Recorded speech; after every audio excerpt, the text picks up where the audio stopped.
உட்காருங்க உட்காருங்க. நீங்க இருக்க, நீங்க எங்க வரீங்க? நீங்க போங்க உள்ள இடத்துக்கு. நீங்க போங்க பத்ரி, நீங்க போங்க முதல்ல. மாண்பு உறுப்பினர் கொஞ்சம் அமருங்க. எல்லாம் அமருங்க. எல்லாம் அமருங்க. இருங்க, நீங்க அமருங்க. இருங்க, அமருங்க. எல்லாம் அமருங்க. அமருங்க அமருங்க அமருங்க அமருங்க அமருங்க அமருங்க அமருங்க அமருங்க. மாண்பு உறுப்பினர் கொஞ்சம் அமைதியா இருங்க. வாய்ப்பு தரேன். உட்காருங்க உட்காருங்க உட்காருங்க. மாண்புமிகு உட்காருங்க. எல்லாம் உட்காருங்க. எல்லாம் உட்காருங்க. நான் அவளை தான் பேச அனுமதிக்க போறேன். உட்காருங்க உட்காருங்கன்னு சொல்றேன். உட்காருங்க உட்காருங்க உட்காருங்க உட்காருங்க.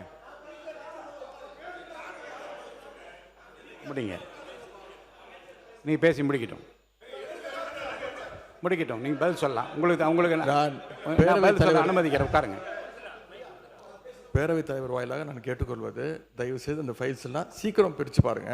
ஏதாவது குற்றச்சாட்டு இருந்தால், அதில் ஆதாரம் இருந்தால், யாராக இருந்தாலும் அவர் மீது நடவடிக்கை எடுங்க. இந்த உருட்டல் மிரட்டலுக்கெல்லாம் திராவிட முன்னேற்ற கழக உறுப்பினர்கள் நாங்கள் பயப்படுவதற்கான எங்களுக்கு தேவை கிடையாது. மாண்புமிகு உறுப்பினர்கள், இந்த சினிமா போல பஞ்சு டயலாக் என்பதெல்லாம் அவைக்குழு நீக்கப்படுகிறது. கருத்துக்கு பள்ளிக்கூடத்து அமைச்சர் பதில் சொல்லலாம். இப்போ மாண்புமிகு பேரவைத் தலைவர் அவர்களே, தமிழ்நாடு சட்டமன்றத்தில் நடக்கக்கூடியதெல்லாம் மக்களுக்கு தெரியணும். என்னென்ன யார் யார் தொகுதி சார்ந்த பிரச்சனைகள் கேட்குறாங்க, அதுக்கு பதில் சொல்லணும் தான் நேரலை தரோம். நான் உங்க மூலமா ஒரு கோரிக்கை வைக்கிறேன். பேசுங்க. உங்க மூலமா ஒரு கோரிக்கை வைக்கிறேன். முதல் கோரிக்கை என்னன்னா, நம்மளுடைய கேமரா டீம் இந்த எதிர்க்கட்சி வரிசை தொடர்ச்சியா அப்படி கமெண்ட் அடிக்கிறது, உரிமையில பேசுறது, லாஸ்ட் பெஞ்ச்ல இருந்தா டாக்டர் குடுகுடுன்னு ஏஞ்சி இங்க நடுவில் ஓடி வர்றது, இதையும் சேர்த்து ஸ்பிளிட் ஸ்கிரீன்ல காட்டுங்க. ரெண்டாவது, மதிப்பிற்குரிய எதிர்க்கட்சி தலைவர் அவர்கள் பேசுகிற போது லைவை பத்தி சொன்னார். உண்மைதான், அவங்க நேரலையை கடந்த ஆட்சியில் மதிப்பிற்குரிய முன்னாள் முதல்வர் அண்ணா மு.க. ஸ்டாலின் ஆட்சியில் அதை தொடர்ந்தாங்க. ஆனா ஒரு நேரலை என்பது வெறும் ஆளுங்கட்சிக்கு சாதகமா இல்லாம முதல் முறை ஆட்சி நேரலை மட்டுமல்ல, முழுமையான நேரலை என்பது வெற்றி தலைவருடைய ஆட்சியில தான் தொடர்ந்து கொடுத்துக்கிட்டு இருக்கோம். மதிப்பிற்குரிய பேரவை தலைவர் அவர்கள் நெற்றிக்கண் திறப்பினும் குற்றம் குற்றமேனு நடுநிலையோடு ஒரு கட்சி இரு கட்சி இல்லாமல் அனைத்து கட்சி உறுப்பினர்களினுடைய குரலும், இந்த குரலற்றவர்களின் குரலாக இருக்கக்கூடிய அனைத்து கட்சிகளினுடைய குரலும் பதிவாக வேண்டும் என்பதற்காக தான் சிறப்பாக செயல்பட்டு இருக்கிறீங்க. அதுல ஏதோ ஆளுங்கட்சி பேசுவதை மட்டும் நீங்க அதிகமாக அவை குறிப்பிலிருந்து நீக்கிறது போல ஒரு தோற்ற மயக்கத்தை நம்ம உருவாக்கிட கூடாது. யாரு எந்த கட்சியை சார்ந்தவர்கள் மரபு மீறி எந்த வார்த்தை சொன்னாலும் நீக்கக்கூடிய நடுநிலையான சபாநாயகர் இந்த மாமன்றத்துக்கு கிடைத்திருக்கிறது என்பதை நான் சுட்டிக்காட்டுகிறேன். இன்னொரு விஷயத்தை நினைவு கூற விரும்புறேன்.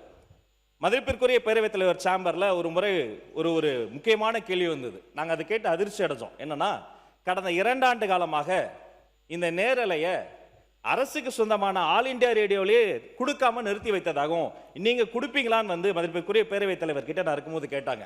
இதை குறித்து கலந்து ஆலோசித்து தொலைக்காட்சி மட்டும் கிடையாது, வானொலியிலையும் நேரலை போட்டு குக்கிராமத்தில் இருக்கவங்கள கேட்கட்டும் முடிவெடுத்த சபாநாயகர் நீங்க.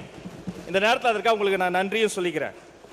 அதன் பிறகு எங்களுடைய மாண்புமிகு தமிழ்நாடு முதலமைச்சர் எப்போதும் எதுவாக இருந்தாலும் ஒரு சின்ன செய்தி, அது ஒரு விஷயம் வந்தா கூட பள்ளிக்கல்வித்துறை சார்பாக உடனே தொலைபேசியில் அழைத்து அது குறித்து கடுமையான நடவடிக்கை எடுக்க சொல்லுவார். இந்த மாமன்றத்தில் ஆல்ரெடி அந்த ஃபைல்ஸ் இருக்கிறதே ஒரு சுட்டி காமிச்சார். அந்த இஷ்யூவே நான் தான் ஏஞ்சி சொன்ன, அவர் ஆதாரத்தை எடுத்துட போறாரு அப்படின்னு. இந்த நேரத்தில் அவர் சாதாரணமா இருந்தாலே அதெல்லாம் பண்ணாத போறாரு. மாண்புமிகு எதிர்க்கட்சி தலைவர் அவர்கள் காட்டுன்றாரு. அவருடைய கோரிக்கையை கட்டாயமாக முதல்வர் நிறைவேற்றுவார் என்பதையும் கூறிக்கொள்கிறேன். 2 வார்த்தை மட்டும் கோரிக்கை. அவர் எல்லாத்தையும் ஆக்கப்பூர்வமாக விமர்சிக்கலாம். அதுல ஒரு தனியார் நிகழ்ச்சி பேரை சொன்னார். அது பாட்டு பாடுவது இந்த மரபுக்கு புதுசு கிடையாது. விதவிதமாய் வித்தியாசமாய் பயங்கரமா பாட்டு பாடினவங்க தான் அந்த பக்கம் ஃபுல்லா உட்கார்ந்துருக்கிறாங்க. அதெல்லாம் அந்த தனியார் நிகழ்ச்சியினுடைய பேரையும் நம்ம நீக்கிடலாம். இவரை தான் நியமிக்கணும், இவரை நியமிக்க கூடாது. இந்த தொழில் உயர்ந்தது, இந்த தொழில் தாழ்ந்ததுலாம் கிடையாது. இது இன்க்ளூசிவ் கவர்மெண்ட், அனைவருக்கும் அதிகாரம், அனைவருக்குமான ஒரு விஷயம் தான் நேர்மையான முறையில் பை மெரிட்ல போயிட்டே இருக்குது. அதனால ஒரு குறிப்பிட்ட ஒரு விஷயத்தை மட்டும் சுட்டி காட்டுகிற பொழுது அது ஏற்புடையதல்ல. அது மட்டும் கிடையாது, இந்த சினிமாவில் வரக்கூடிய அந்த பஞ்ச்டைல் அதை கூட நீங்க அவை குறிப்பில் நீக்கிட்டீங்க. அதை போன்ற விஷயங்களை தவிர்த்து கொண்டு ஆக்கப்பூர்வமான கருத்துக்களை, அறிவுபூர்வமான சிந்தனைகளை அதை முன்வைத்து பேசினால் இந்த மாமன்றம் சிறப்பாக செயல்படும். உங்களுக்கு எங்களுடைய அத்தனை பேரின் சார்பில் ஒரு வாழ்த்துக்களையும் தெரிவித்துக் கொள்கிறேன். மிக சிறந்த சபாநாயகர் தமிழ்நாடு அரசியல் வரலாற்றில் இந்த மாமன்றத்தில் கிடைத்திருக்கிறது என்பதை பதிவு செய்கிறேன். மாண்புமிகு எதிர்க்கட்சி தலைவர். பேரவைத் தலைவர், நான் உங்கள் சார்பாக பேசிகிட்டு இருக்கேன். இப்போ நீங்கள் நீக்கிட்டீங்க, ஆனால் இப்போ இதெல்லாம் லைவில் போயிடுச்சு. இப்போ அதுக்கு என்ன பண்ண போறீங்க? அது என்ன நடவடிக்கை எடுக்க போறீங்க? அதாவது லைவ் கொடுப்பது நாங்கள் எதிர்க்கவில்லை, நாங்கள் பாராட்டுகிறோம். லைவ் நீங்கள் கொடுத்துருக்கிறீங்க, நல்ல முயற்சி, நாங்கள் பாராட்டுறோம்.